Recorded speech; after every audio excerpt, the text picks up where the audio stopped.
Acara yang selanjutnya adalah Mau'izatul Hasanah yang akan dibawakan oleh Kiai Haji Muhammad Yahya Rasyad. Kepada beliau kami persilakan. Shallu ala Nabi Muhammad. Assalamualaikum warahmatullahi wabarakatuh. Waalaikumsalam warahmatullahi wabarakatuh. Bismillahirrahmanirrahim. Alhamdulillahilladzi bi ni'matihi tatimmus shalihat wa bi dzikri nabiyhi wa awliyaihi wassalihin tatanazzalur rahmat wal barakat. Allahumma shalli wa sallim ala sayyidis sadat Sayyidina wa maulana Muhammadin khairil bariyat wa ala alihi wa ashabihi al-anjumi zahirat. Para habaib, para kiai ingkang dipun mulyakaken Allah, wabil khusus Al-Habib Husain Al-Haddad, Al-Habib Taufik Al-Hamid, Al-Habib Najib Al-Jufri, Al-Habib Nuh As-Sagaf, Al-Habib Muhammad As-Sagaf, Al-Habib Ali Ba'agil, Al-Habib Umar Al-Jufri, Al-Habib Abdullah Al-Jufri, Al-Habib Nabil Al-Mutahhar, Habib Ali Maula Khailan, Al-Habib Ali As-Sagaf, Habib Abdul Qadir Al-Habsyi, ugi dumateng sahabat kaula Kiai Haji Jauhar Afif ingkang kaula hormati juga kepala desa sedaya berangkat sesepuh bini sepuh hadirin hadirat rahimakumullah. Alhamdulillah dalu menika kita sesarengan mensyukuri nikmat yang paling agung. Nggih menika nikmat wujudipun Kanjeng Nabi Muhammad sallallahu alaihi wasallam. Nikmat lahiripun junjungan kita Nabi besar Muhammad sallallahu alaihi wasallam. Lahire anak kula panjenengan mawon diulang tahuni.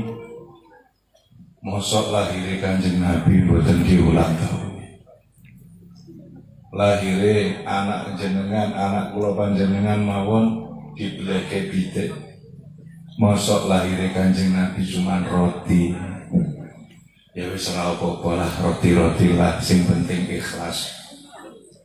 Sing penting bukan rotinya tapi nilainya. Nilai bahagia, nilai seneng, nilai gembira, ikut bergembira dengan lahiripun Kanjeng Nabi Muhammad sallallahu alaihi wasallam. Yang kafir senang dengan lahirnya Nabi dipun paringi hadiah. Napa malih tiyang Islam pasti hadiahnya akan lebih besar. Allahumma sholli ala sayyidina Muhammad. Allahumma sholli alaihi wa ala alihi. Karena Kanjeng Nabi piyambak pun juga memperingati lahiripun. Setiap hari Senin Nabi puasa. Ditanggeti kenapa ya Rasulullah kok panjenengan poso dina Senin? Karena dina Senin lahirku. Kanjeng Nabi niku 4 hari penting sama. 1 hari lahirnya Senin. Yang kedua hari diangkat menjadi Nabi, pertama kali dapat wahyu juga hari Senin. 3, pertama kali datang ke Madinah, hijrah ke Madinah juga hari Senin. Dan yang keempat sedo juga hari Senin. Bukan hanya harinya, tanggal sak bulannya juga sama. Nabi lahir 12 Rabiul Awal, diangkat jadi Rasul pertama kali dapat wahyu 12 Rabiul Awal. Sampai di Madinah pertama kali juga 12 Rabiul Awal.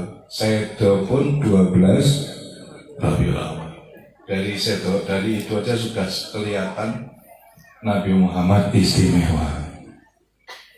Nopo malih kalau dilihat dari lahirnya, kata singkang dipun ceritake bidan yang namanya Ummu Syafa, bahwa Nabi niku lahire napa menika adoa bihil ufuk,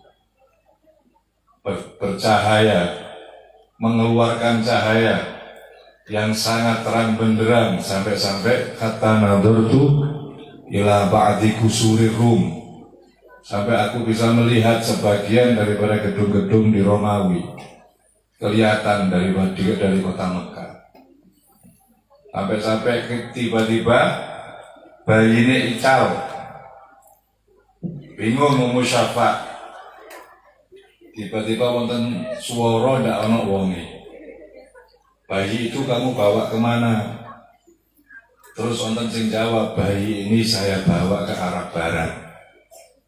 Kemudian bayinya ada lagi. Alhamdulillah senang. Tahu-tahu ical meleh, ada suara meleh. Kemana bayi itu kamu bawa? Katanya ada jawaban, bayi ini saya bawa ke arah timur. Kemudian ada lagi. Jadi Kanjeng Nabi ketika lahir sudah diotong-otong dari malaikat ke seluruh dunia. Kalau bahasanya Maulid Tibai, summa arada fakhrahu alal asya wa qala hada sayyidul anbiya wa ajallul asfiya wa akramul habaib. Summa arada alal asya, kemudian dipamerke Nabi itu ke seluruh dunia.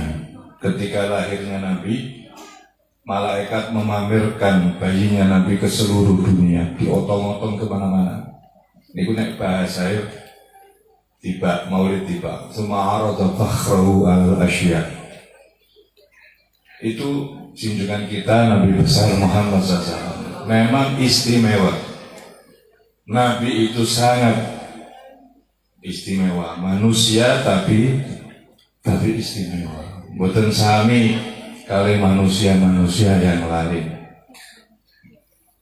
Sinten sing seneng kali lahir Kanjeng Nabi pasti dapat hadiah. Ummu Syafa cerita sing wonten niku diempet, mboten diceritake kali sinten-sinten.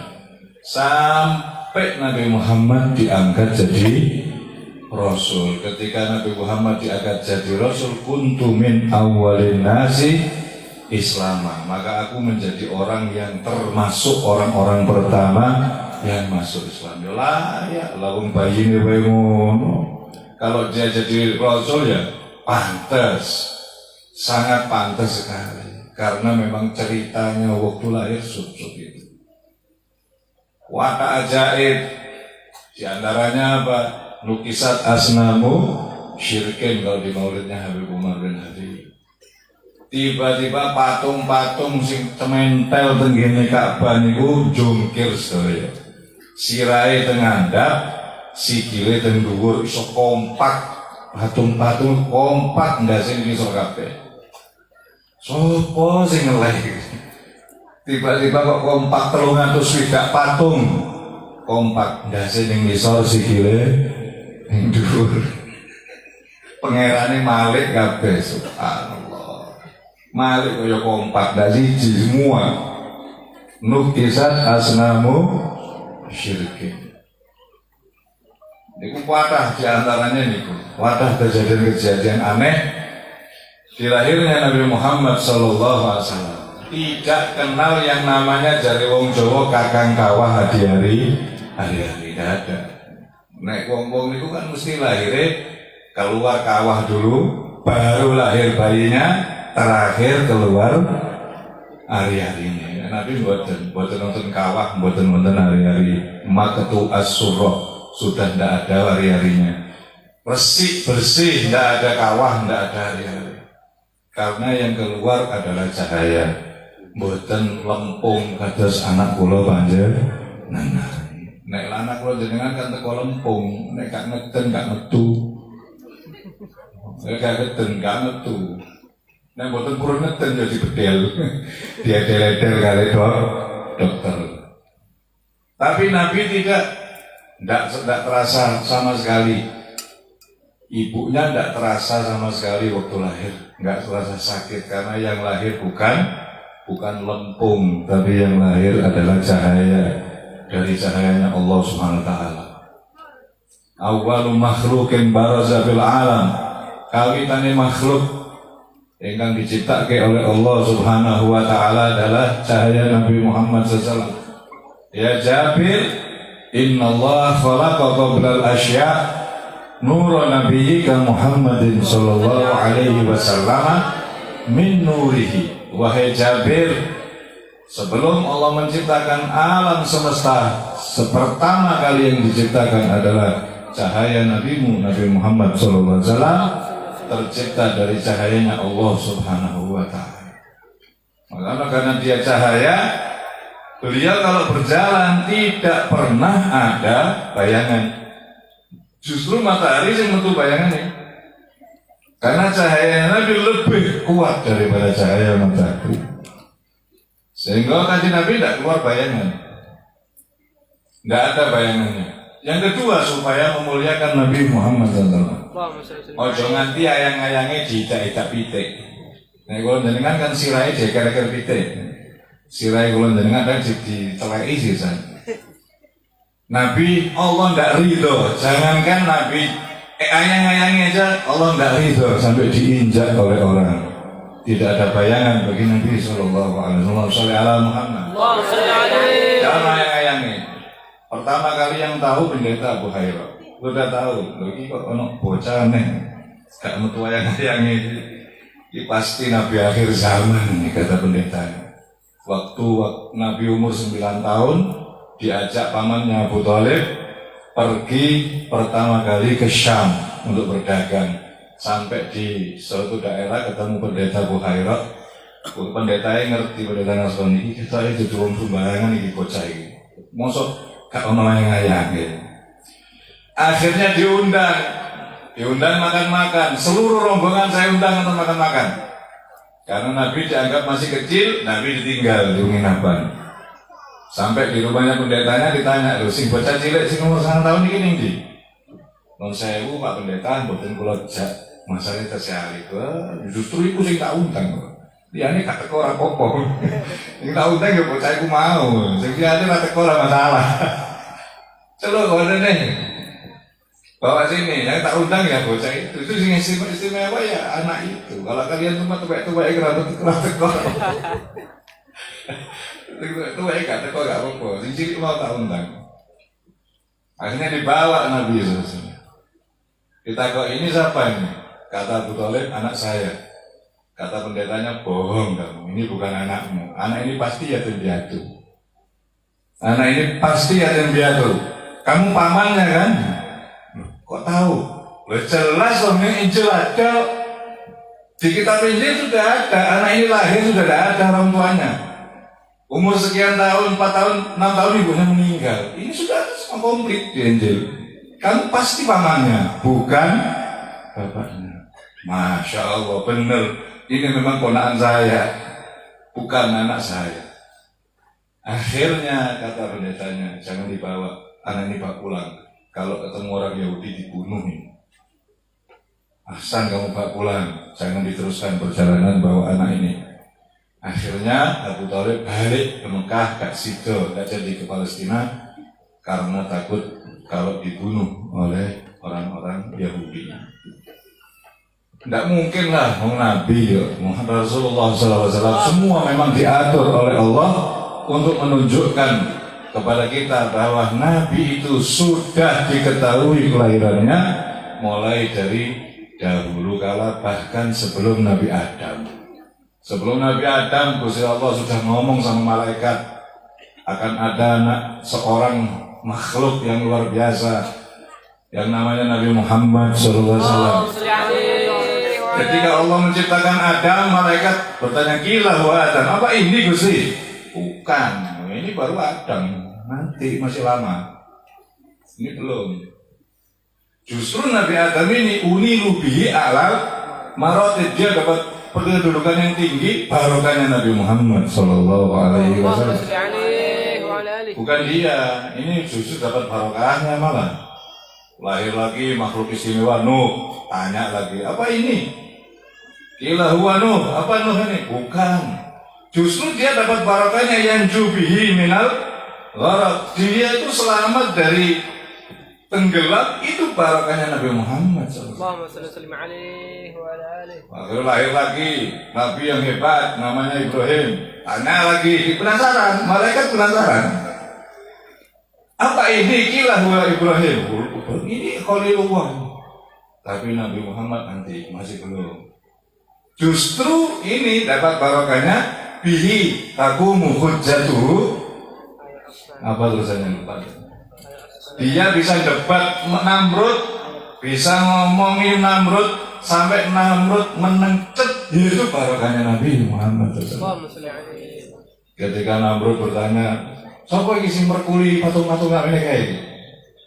Dari Nabi Ibrahim, tak kalau sih gede loh. Ini gede, gak merkul. Mungkin sih gede stres. Yang ciri-ciri di merkuli kabel. Iya kecil, merkuli gede. Nah, Namrud tanya, mana mungkin dia patung, suruh tanya. Nah kan goblok, tanya ngerti patung, gak bisa ngomong disembah. Nah, yang bikin Nabi Ibrahim bisa hujah seperti itu karena barokahnya Nabi Muhammad sallallahu alaihi wasallam. Taqumu bi hujjatu. Jadi hujahnya Nabi Ibrahim bi dibarakatin Nabi sallallahu alaihi wasallam. Lahir lagi manusia yang unik. Lahir dibuang ke sungai, namanya Nabi Musa. Tanya lagi, apa ya ini? Belum, ini Musa. Ini masih Musa ini. Nabi Musa, kalimullah.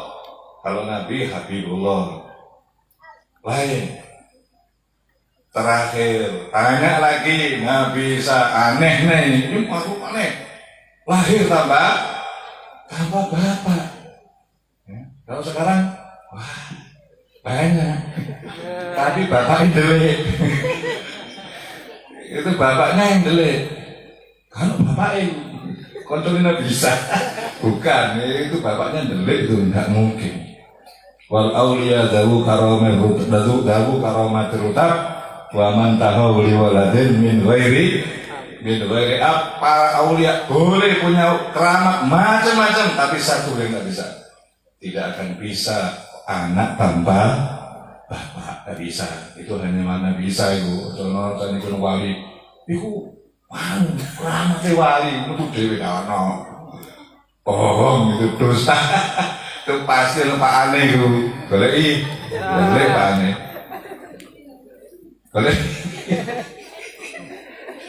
Karena di dalam surga sudah jelas wal auliya dawu karamatul utab wa man tahaw li waladin min ghairi. Ini kok ada bayi ini luar biasa istimewa. Apa ini? Bukan, kata Allah. Ini Isa. Justru Nabi Isa itu yubasyiru bihi, memberi kabar gembira dengan lahirnya Nabi Muhammad SAW. Semua woro-woro sudah dekat dengan lahirnya Nabi SAW. Yang kencang memberikan kabar tentang lahirnya Nabi itu Nabi Isa. Mulanya orang-orang Nasrani itu tahu betul siapa Nabi Muhammad SAW. Ya'rifunahu kama ya'rifuna abna'ahum. Mereka tahu Nabi seperti mereka tahu anaknya sendiri. Ada tidak orang tua yang lupa dengan anaknya? Ya orang tua stres. Orang tua pasti kenal dengan anaknya. Sing tengah anakku. Sing tengah anakku. Mesti kenal. Sampai Allah berfirman, mereka itu mengenal Nabi Muhammad seperti mereka mengenal anaknya sendiri. Saking jelasnya Nabi Isa menerangkan tentang Nabi Muhammad Sallallahu Alaihi Wasallam. Tapi pendeta Bukhairot tadi tahu, ini Nabi terakhir ini jelas ini. Ini pasti yatim piatu ini, tidak mungkin kalau anakmu, kamu pasti papanya. Itu jelas sekali tahu. Akhirnya lahirlah Nabi Muhammad SAW 12 Rabiul Awal. Fahtazal arsyu darabat gembira ria, para malaikat geger, arasnya Allah goncang. Walhasil semua membaca Subhanallah walhamdulillah wala ilaha illallah wallahu akbar bergetar arasnya Allah dengan lahirnya Nabi Muhammad sallallahu alaihi wasallam. Sing tak geger kan cuma jin mbek manungsa. Ono sing seneng, ono sing boten. Selain jin dan manusia semuanya bergembira menyongsong lahirnya Nabi besar Muhammad sallallahu alaihi wasallam. Jadi istimewa, Nabi itu mulai kecil memang istimewa, tidak ada yang kurang sama sekali. Kulitnya, bahkan Siti Aisyah itu pernah melihat Nabi ndondomi sandal. Nabi itu walaupun pangkatnya lebih dhuwur daripada malaikat Jibril, tapi kadang-kadang memperbaiki sandal sendiri. Nggak ngongkon santrine, nggak ngongkon sahabatnya, kiai saat ini karek ngongkon. Benar mau sandal kan? Nabi tidak didandani sendiri. Subhanallah, sholli ala Muhammad. Akhlaknya luar biasa. Mau dari kiai saat ini nggak mau. Sandal kesini. Dari kiai mau tadi. Didandani sendiri. Pas dandani sandal, kelihatan keringat keluar dari keningnya Nabi SAW. Aisyah heran. Dia tuh pelongo lihat, ada apa Aisyah? Kamu kok melihat kayak gitu? Saya lihat keringatmu itu ya Rasulullah, kertip-kertip keluar cahayanya. Ya memang betul, saya memang tercipta dari cahaya. Saya bukan manusia biasa. Jadi Aisyah itu heran melihat keringatnya Nabi yang tertib-tertib keluar cahaya. Bahkan sebagian sahabat pernah melihat Nabi kalau bicara itu di mulutnya keluar cahaya-cahaya. Allahumma sholli ala Muhammad. Beda ya, Nabi itu tidak sama manusia, tapi tidak sama dengan manusia biasa. Istimewa. Ludahnya Nabi itu tidak pernah sampai ke tanah kok. Ludahnya Nabi itu tidak pernah sampai ke tanah. Setiap kali meludah, sahabat sudah siap ke kanan atau ke kiri atau ke depan ini. Jadi setiap meludah pasti jatuh ke tangannya para sahabat Nabi Sallallahu Alaihi Wasallam.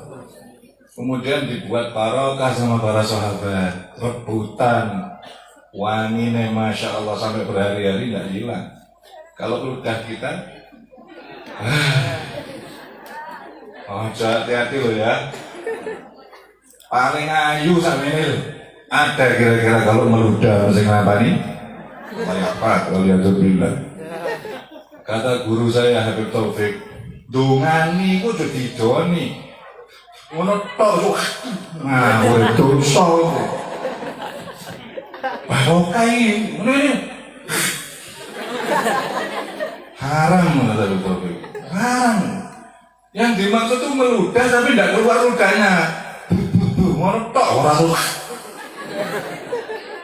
haram, nggak boleh diminum. Kalau ada itu menjijikkan, nggak boleh. Ini barokah ini barokah, daun barokah itu dosa haram kata Habib Taufik begitu. Nggak boleh. Kalau dungani jadi sih doanya kemana sokol apa kuning-kuningnya sih hijau-hijau. Nabi itu ludahnya diadai sama para sahabat. Gak ada Nabi ludah sampai jatuh ke tangan, enggak. Sampai-sampai yang tidak ada riwayat itu cuma kotorannya aja. Kotorannya enggak ada. Memang sahabat ngenteni memang. Setiap Nabi buang aja, itu sahabat ngenteni. Ngenteni keluar rebutan, ternyata sudah enggak ada. Kalau ada direbut sama mereka. Karena yakin wangi, nggak mungkin tahu. Cuma enggak ada. Yang ada riwayat itu kencing. Kalau kencing ada sahabat barokah. Ono wong jenenge barokah. Namanya itu barokah, laki-laki, tukang resik-resik kamar Nabi. Suatu hari dia nemukan gendul. Oh, gendul ini. Didelok kok isine dicium wangi, diminum dia. Setelah itu Nabi masuk kamar. Gendul ini di sini di mana? Sudah saya minum. Loh, itu kencingku itu. Kencingnya Nabi. Diminum sama sahabat barokah, seger Nabi. Masih ditiru adegan ini. Ya barokah, tidak ada racun yang ada. Sahabat barokah karena minum kencingnya Nabi SAW tidak pernah sakit sampai meninggal. barokah dari kencingnya Nabi SAW. Kalau kotorannya tidak dari riwayat, memang hilang, kotorannya diambil oleh Allah SWT. Jadi tidak sampai diambil barokah sama para sahabat. Itu junjungan kita Nabi besar Muhammad Sallallahu Alaihi Wasallam. Dan yang terpenting Nabi membawa misi. Misinya adalah innama bu'istu liutammima makarimal akhlak. Angin pastinya kula diutus untuk menyempurnakan tata krama. Manusia itu hidup di dunia niku mboten hae bumi alam semesta niki wae Gusti Allah. Nek kepingin hidupnya enak sing tata krama. Ibarat kula panjenengan gadang griya. Ada tamu masuk dengan tata krama. Salam riyin, tiange asopan, basane krama. Kira-kira panjenengan pripun sebagai sahibul bait? Pasti remen. Saking remene kadang-kadang keperucut griya niki pun griyane jenengan. Pun sakarepe jenengan pun. Sing penting sertifikat kula cepet. Kira Albert kaita juga. Wah sertifikat hagana beda. Sertifikat tak cekel. Rumah anggap rumah sendiri. Mau apa saja monggo. Kamar tidur di sebelah sana, kamar mandi sebelah sana, dapur sana. Itu pakai semuanya, tidak apa-apa. Saking senengnya karena punya tamu sopan. Pakai tata krama. Beda lagi ada orang masuk tidak punya tata krama, tanpa salam, tanpa kalam, masuk langsung duduk di kursi, pegang remote, TV dinyalakan, dijak-jak kabeh omahe. Kira-kira jenengan sing gadah griya pripun? Buka pintu nih, pintu terbuka, silahkan keluar. Tidak mungkin akan kita hormati, pasti akan kita usir. Allah juga begitu. Alam ini miliknya, bumi ini miliknya, langit miliknya, semua ini milik Allah. Berapa kali Allah berfirman, lillahi ma fis samawati wa ma fil ardh. Apa itu artinya? Allah yang memiliki langit, bumi, saisine. BUKB kata Allah Taala. Kalian semua ini harusnya tata krama. Kalau kepingin saya muliakan hidup di bumi. Nek uripe tata krama tidak akan susah. BBM tapi mudah sampai 10 kali lipat, tidak masalah. Dia tetap akan hidupnya bahagia. Kalau dia tata krama kepada Allah Subhanahu wa Ta'ala.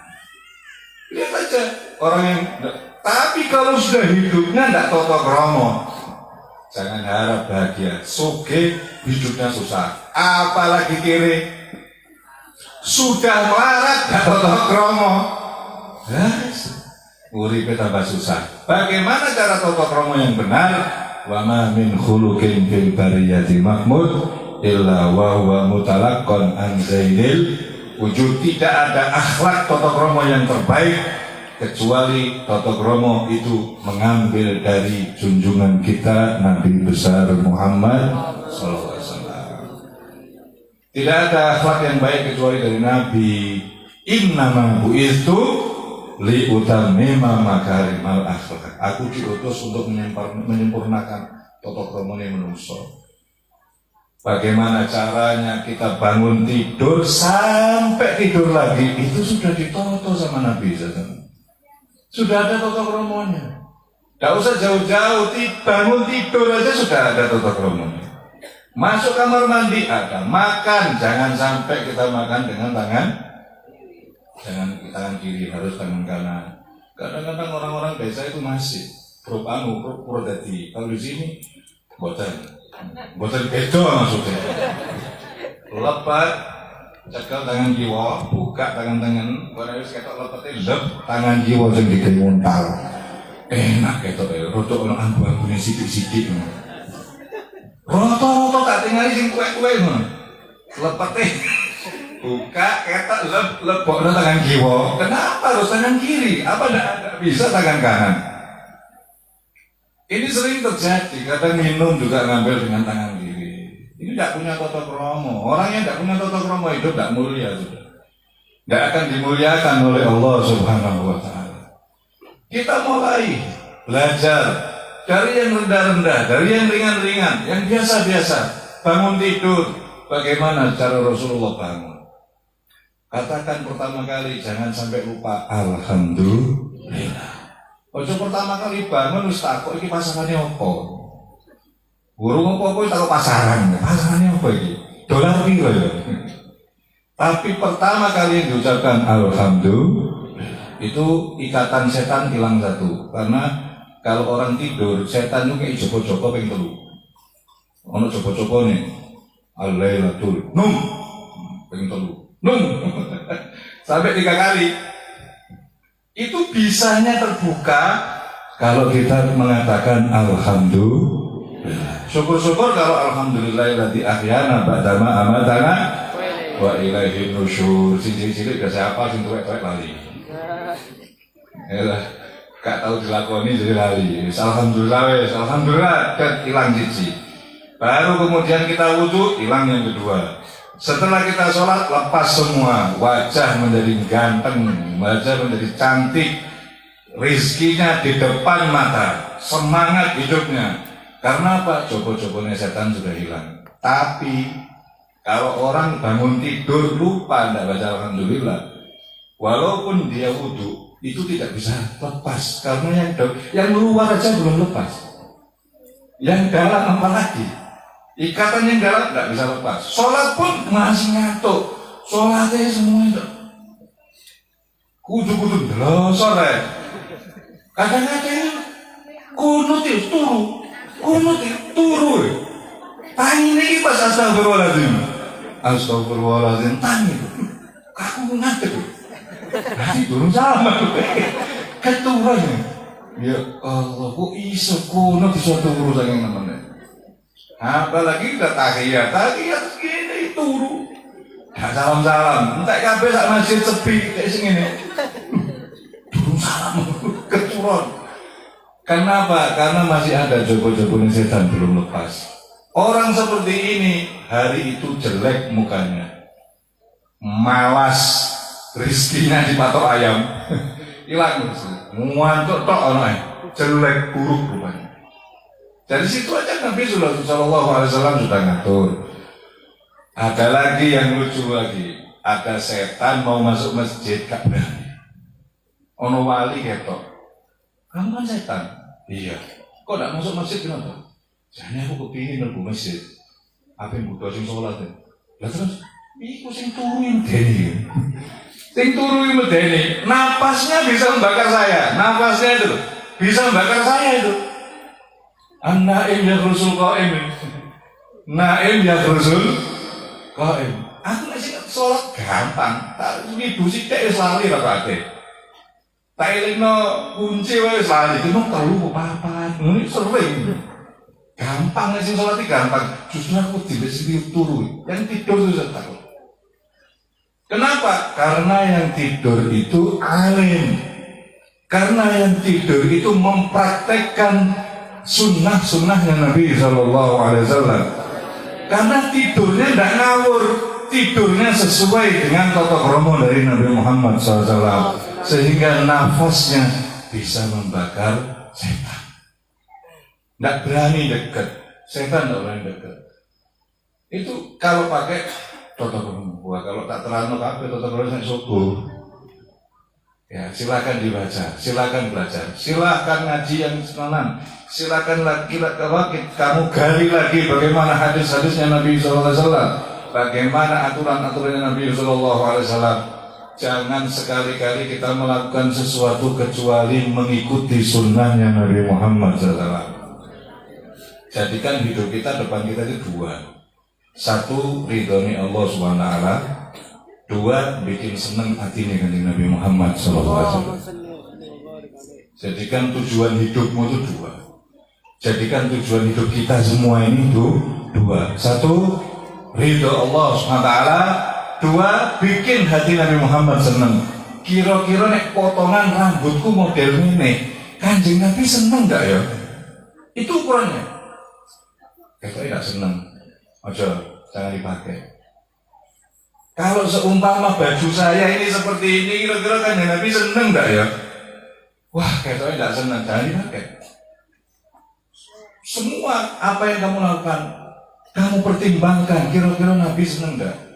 Wah, ini kan cuma dohir, Ustaz. Yang penting batinnya. Batinmu itu podo itu dohir. Dohir itu kata Habib Taufik, dohir ya terjemahnya batin. Orang mau ceritanya dohir ini kok dohir elek jerune apa ini Ron? Gelas itu dikeluarkan apa yang ada di dalam. Kalau dalamnya itu air, ya keluar air. Dalamnya kopi, ya keluar kopi. Orang mungkin dalamnya kopi ditokno jadi air. Nggak ada itu. Mana sekarang ini aneh-aneh. Ini ngono lah, batinnya apa itu? Jobone ton. Jobo jero elek itu. Orang cuma jobo jero, bukan jobo jero elek kata itu. Itu dua-duanya jelek. Setiap apa yang kita lakukan, baik itu pakaian, bentuk rambut, celono atau apa saja yang kita pakai, kalau perempuan jilbabnya atau apa, coba bayangkan, kira-kira Kanjeng Nabi seneng nggak ya seperti ini? Kalau Kanjeng Nabi seneng teruskan, nggak apa-apa. Tapi kalau kira-kira Kanjeng Nabi nggak seneng, tinggalkan. Cari yang kira-kira buat seneng Nabi itu. Kenapa? Nabi yang akan kita cari syafaatnya itu, bukan orang-orang itu, bukan orang yang lain. Nanti di akhirat ummati hanya Nabi SAW. Hanya Nabi Muhammad SAW.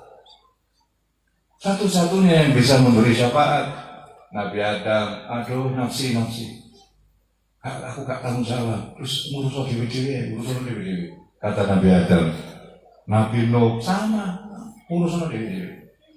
313 Rasul, 124.000 Nabi gak tanggung jawab kecuali Nabi Muhammad. Analah, aku sih tanggung jawab. Masya Allah.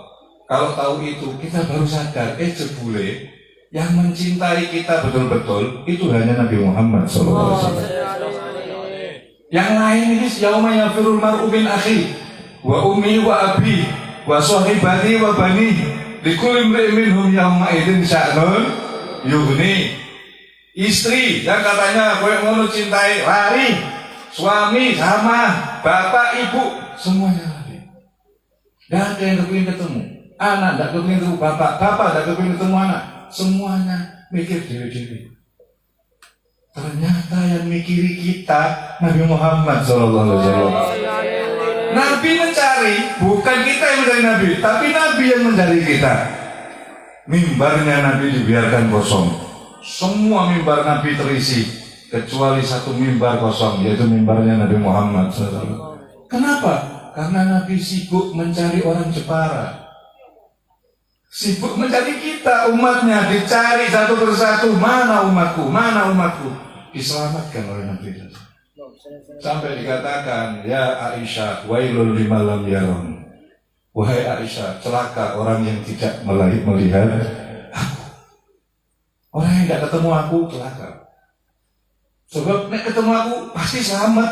Saya jamin. Ketemu tak bawa ke surga, semuanya, tidak peduli Nabi SAW. Itulah. Jadi kalau kita mau tanya, Nabi cinta enggak sama kita ya? Jelas, cetok itu. Yang perlu ditanyakan, kita cinta enggak sama Nabi SAW? Jangan tanya kalau Nabi bukan cintanya pada kita. Allah sampai memberi sifat azizun alaihi ma'anittum. Apa artinya azizun? Terbebani. Kalau kalian semua tertimpa musibah, kalau kalian kena musibah, Nabi itu sedih, terbeban. Karena bangetnya cinta, seperti orang tua kepada anak. Orang tua kepada anak itu kalau anaknya sakit, waduh rasanya orang tua ini gak iso, loro ini. Sakit itu orang tua kalau mendengar kabar anaknya di pondok sakit, wah ndrodok itu orang tua. Tapi kalau anak dengar orang tuanya sakit, aduh, entah mati sisa. Stowek kok gak mati-mati ya. Tapi orang tua kabar nggak bisa. Kalau lihat anaknya kena duri aja krosor kok. Anaknya kena duri, orang tua itu kerasa. Saking cintanya kepada Nabi juga gitu. Azizun alaihi ma'anitum. Ma'anitum itu azizun alaih. Apa yang menimpa kalian itu aziz alaih, beban bagi Nabi Muhammad SAW. Jadi tidak perlu ditanya apa Nabi cinta sama kita. Yang perlu kita tanyakan, kita ini loh cinta tidak sama Nabi Muhammad SAW. Sehingga ketika Nabi bilang wailun limalam yaroni wahai Aisyah, celaka orang yang tidak ketemu aku. Aisyah cerdas tanya, siapa yang tidak ketemu engkau ya Rasulullah? Man dzukirtu indahu walam yusalli alaihi. Orang yang dengar suara namaku disebut kok tidak baca sholawat, dia tidak akan ketemu aku. Allahumma sholli ala Muhammad. Allahumma sholli alaihi. Allahumma sholli ala Muhammad. Allahumma sholli alaihi. Sing gomblong tidak ketemu Nabi. Terus kerungu koyo ngono suarane ngetok. Bakal gak ketemu orang. Tidak ada getaran dalam hatinya cinta kepada Nabi sallallahu alaihi wasallam. Allahumma sholli ala Muhammad. Allahumma sholli alaihi. Baca sholawat kalau dengar suara Nabi sallallahu alaihi wasallam, ada nama Nabi disebut supaya kita ketemu Nabi Muhammad sallallahu alaihi wasallam. Sahabat tanya, besok kalau saya kepingin ketemu engkau, kami mencari di mana ya Rasulullah? Di 3 tempat. 1 di Telaga Kautsar, di Telagaku. Kalau tidak ketemu, kamu cari di Mizan, di timbangan. Kalau tidak ketemu di jembatan Shirathul Mustaqim. Wes antara 3 itu aku sibuk di situ. Saya sibuk menyelamatkan umatku di 3 tempat itu. Kalau tidak di Telaga, jadi timbangan. Kalau di timbangan di jembatan Shirathul Mustaqim. Nanti karena di 3 tempat itu merupakan tempat yang paling berbahaya. Apalagi di jembatan itu paling bahaya. Wa imminkum illa waridha kana apa? Wa imminkum illa waridha kana ala rabbika hatman maqdiya. Tsumma nunajjil ladzina taqaw. Setiap kalian pasti harus lewat di atasnya, harus setiap daripada kalian semua. Jembatan yang begitu panjang, 3.000 tahun, 1.000 tahun naik, 1.000 tahun turun, 1.000 tahun mendatar. Bukan 1 tahun, 1.000 tahun, 1.000 tahun, 1.000 tahun, 3.000 tahun. Kira-kira selamat apa enggak? Kalau tidak ada Nabi Muhammad yang menyelamatkan, kalau bukan karena syafaatnya Rasulullah SAW, sudah masuk neraka kita. Pasti kita akan jatuh ke neraka.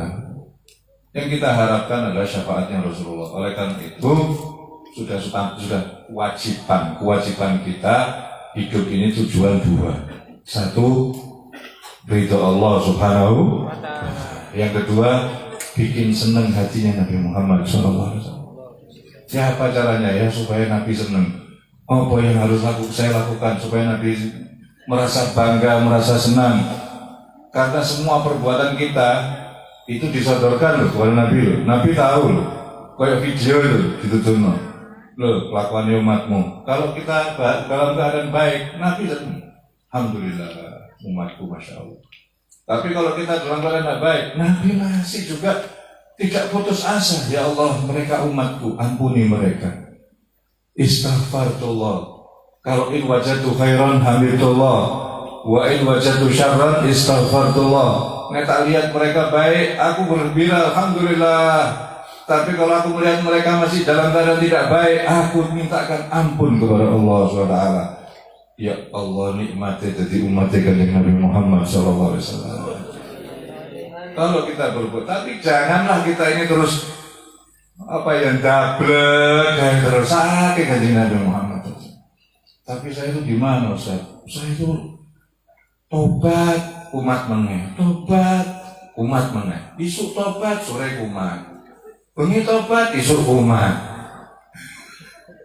Kata beliau Habib Umar bin Habib, guru saya bilang apa?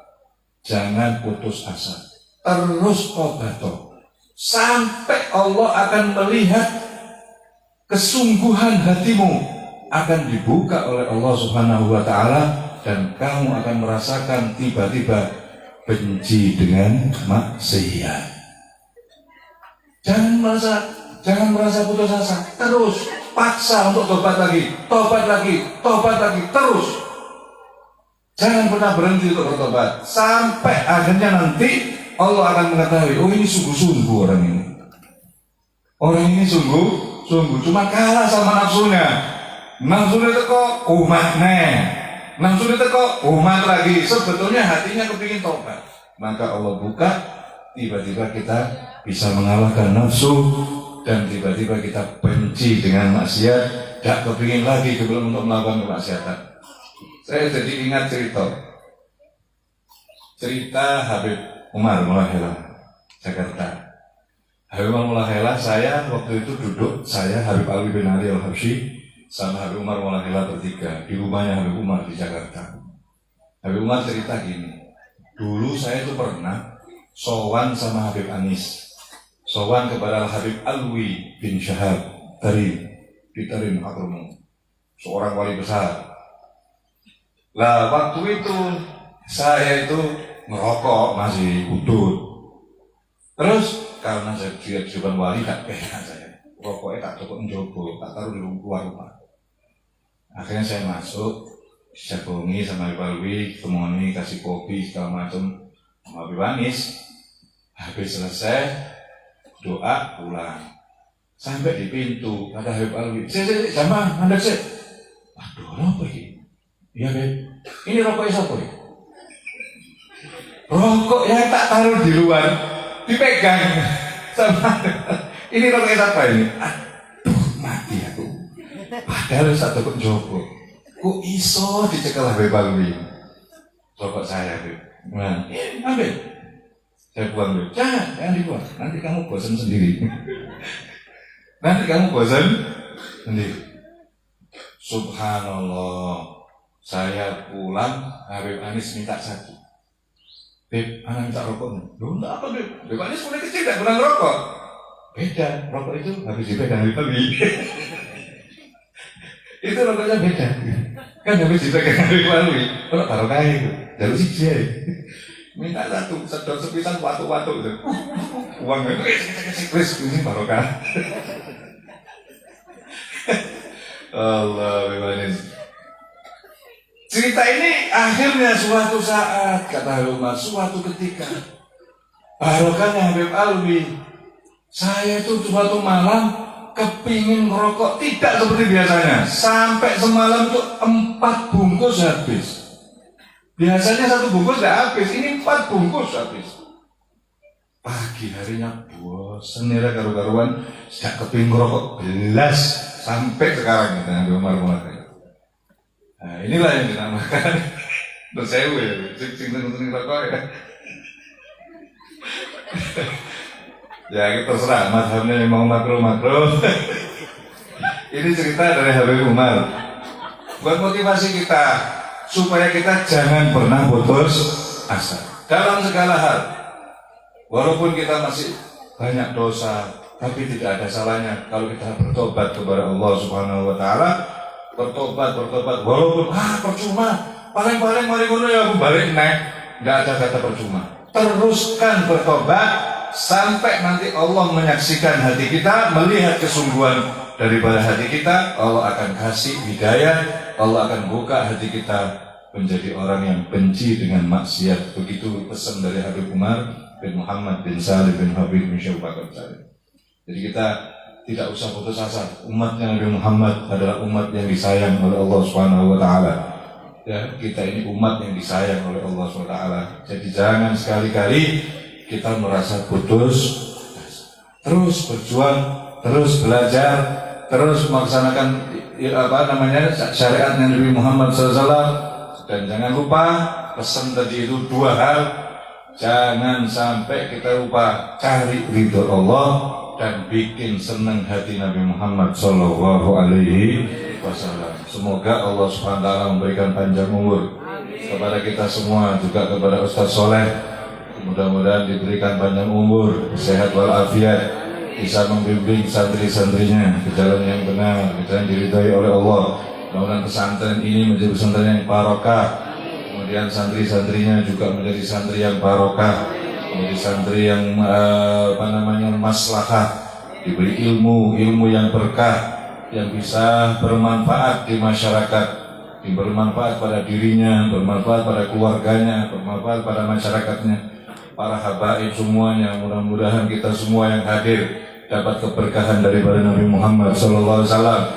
Mulai dari kita, anak cucu kita, semoga tidak ada yang satupun yang masuk neraka, semuanya masuk surga bersama Rasulullah sallallahu alaihi wasallam. Wa ila hadratin Nabi Muhammad sallallahu alaihi wasallam. Al-Fatihah. A'udzu billahi minasyaitonir rajim. Bismillahirrahmanirrahim. Alhamdulillahirabbil alamin arrahmanir rahim maliki yaumiddin. Iyyaka na'budu wa iyyaka nasta'in ihdinas siratal mustaqim siratal ladzina an'amta 'alaihim ghairil maghdubi 'alaihim waladdallin. Amin. Rabbana taqabbal minna innaka antas samiul 'alim wa tub 'alaina innaka antat tawwabur rahim. Wa sallallahu ala sayyidina Muhammad wa ala alihi wasallam. Walhamdulillahirabbil alamin. Kurang lebihnya mohon maaf. Wassalamualaikum warahmatullahi wabarakatuh.